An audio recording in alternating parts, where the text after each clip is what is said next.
तो hello student, class 10th। ठीक है, आप लोगों का 8 का कब एग्जाम? ठीक है, परसों है शायद ना। ठीक है, 19 को आई थिंक सो। तो जब भी है कंप्यूटर का एग्जाम, तो हम लोग आज उसका कुछ एमसीक्यू क्वेश्चन हम लोग डिस्कस करेंगे। आज हम अभी दे रहे हैं एमसीक्यू का डिस्कशन। ठीक है, ये वही एमसीक्यू हैं जो एग्जाम में आएंगे, डेफिनेटली 100% आएंगे।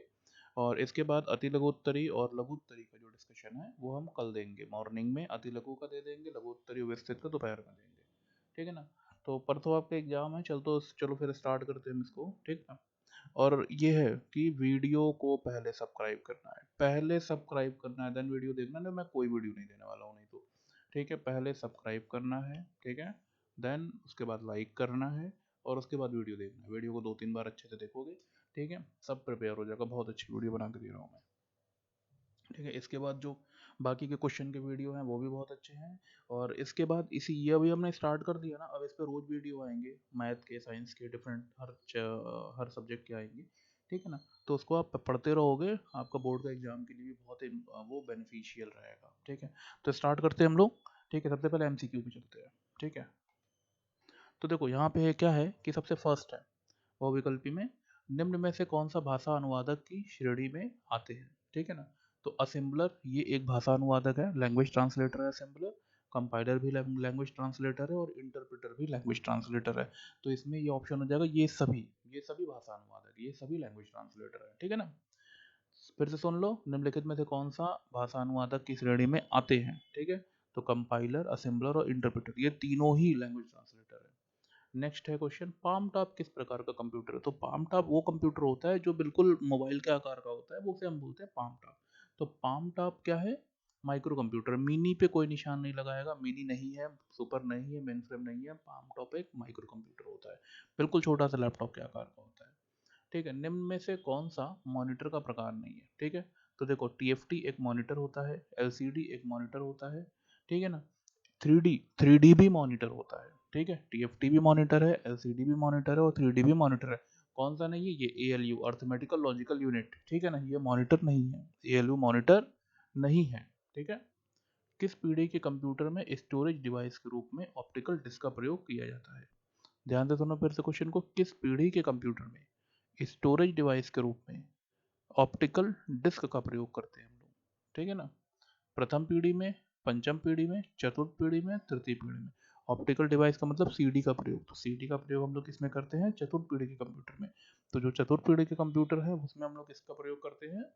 सीडी का प्रयोग करते हैं। ठीक है ना। आगे है कंप्यूटर की विशेषताएं। तो कंप्यूटर की कौन कौन सी विशेषताएं? कंप्यूटर में गति तेज होती है, कंप्यूटर में क्षमता अच्छी होती है, कंप्यूटर का स्वचालन मतलब ऑटोमेटिक होता है कंप्यूटर। तो ये सभी, ठीक है, ये सभी कंप्यूटर की विशेषताएं ही हैं। ठीक। नेक्स्ट क्वेश्चन पे चलेंगे, निम्न में से कौन सा माइक्रो कंप्यूटर नहीं है? ठीक है, laptop, tablet, work station, main frame. Micro computer नहीं है कौन सा? तो लैपटॉप माइक्रो कंप्यूटर होता है। ठीक है ना। टैबलेट ये भी एक माइक्रो कंप्यूटर है, वर्क स्टेशन ये भी एक माइक्रो कंप्यूटर है। कौन सा नहीं है माइक्रो कंप्यूटर? Main frame.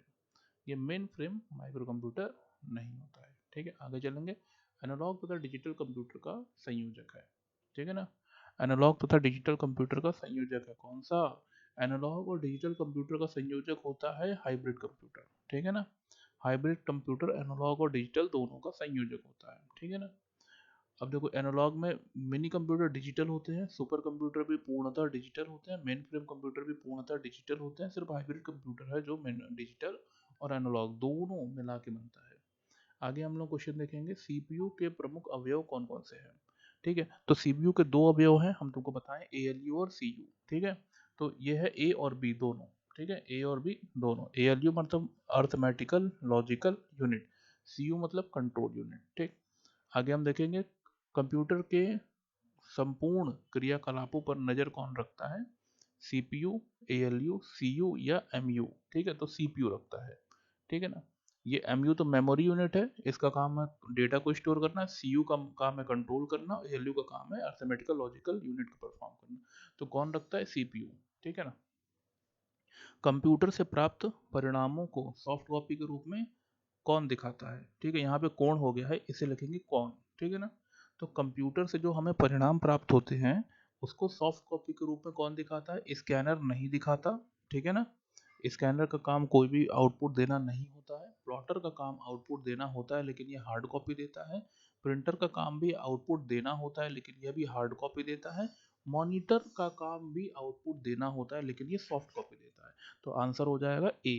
ठीक है, कंप्यूटर से प्राप्त परिणामों को सॉफ्ट कॉपी के रूप में मॉनिटर दिखाता है। नेक्स्ट क्वेश्चन 11, निम्नलिखित में से कौन सी हार्डवेयर डिवाइस नहीं है? ठीक है, तो इसमें से हार्डवेयर कौन सा नहीं है? मेमोरी, ये हार्डवेयर होता है। कैश, ये भी हार्डवेयर होता है। प्रोसेसर, ये भी हार्डवेयर होता है। तो एक्सेल, ये एक सॉफ्टवेयर है, ये एक एप्लीकेशन सॉफ्टवेयर है, तो इसका आंसर होगा एक्सेल। ठीक है, आंसर देखेंगे फिर 12th का। सूचना की विशेषता है, सूचना की क्या विशेषता है? समयबद्धता, सूचना समय पे मिलेगी तभी उसको सूचना कहेंगे, नहीं तो फिर बेकार है वो। ठीक है, सटीकता, ठीक है, सूचना बिल्कुल एक्यूरेट होनी चाहिए। प्रासंगिकता, सूचना में वो जो चीजें हैं डिक्लेयर होनी चाहिए, वो डिस्क्राइब होनी चाहिए।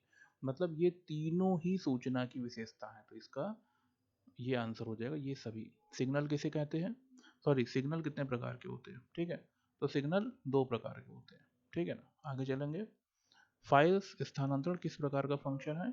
नेटवर्क, सेशन, ट्रांसपोर्ट और प्रेजेंटेशन। तो ये किस फाइल स्थानांतरण ट्रांसपोर्ट लेयर है। ठीक है ना। निम्नलिखित में किस प्रसारण प्रसारण में प्रसारित हो रहे प्रत्येक कैरेक्टर के आगे स्टार्ट बिट तथा पीछे स्टॉप बिट लगा होता है? ठीक है, सिंक्रोनस या असिंक्रोनस। डुप्लेक्स में नहीं होता, डिजिटल में नहीं होता, सिंक्रोनस और असिंक्रोनस की बात होती है। ठीक है, तो इसमें होता है सिंक्रोनस में। विश्व के प्रथम सुपर कंप्यूटर का नाम क्या था? Mark one. ठीक है ना। कंप्यूटर की गति की इकाई क्या है? MIPS, मिलियंस इंस्ट्रक्शन पर सेकेंड।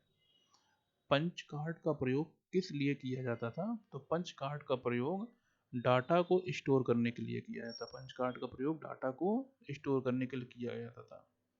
ठीक है ना। वैसे पंच कार्ड का प्रयोग इनपुट आउटपुट के लिए भी किया जाता है, तो ये इसलिए डी का भी आप कर सकते हैं, डी और सी दोनों लगा देना। पंच कार्ड का प्रयोग इनपुट आउटपुट के लिए और डाटा स्टोर के लिए करते थे। ठीक है, फिर उसके बाद है 19 नंबर, कौन सी पीढ़ी में वैक्यूम ट्यूब का उपयोग हुआ? ठीक है, वैक्यूम ट्यूब का प्रयोग द्वितीय में नहीं हुआ, तृतीय में नहीं हुआ, चतुर्थ में नहीं हुआ, किसमें हुआ था? प्रथम पीढ़ी में।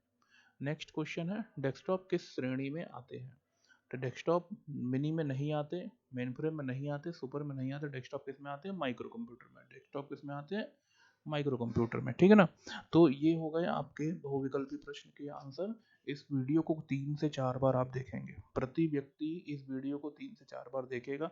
चैनल को सब्सक्राइब करोगे, अगर आपने इस वीडियो का चैनल नहीं सब्सक्राइब किया, ठीक है, तो फिर हम आगे कोई वीडियो नहीं देने वाले, बिल्कुल क्लियर मैं बता रहा हूँ, मैं कोई वीडियो नहीं देने वाला हूँ।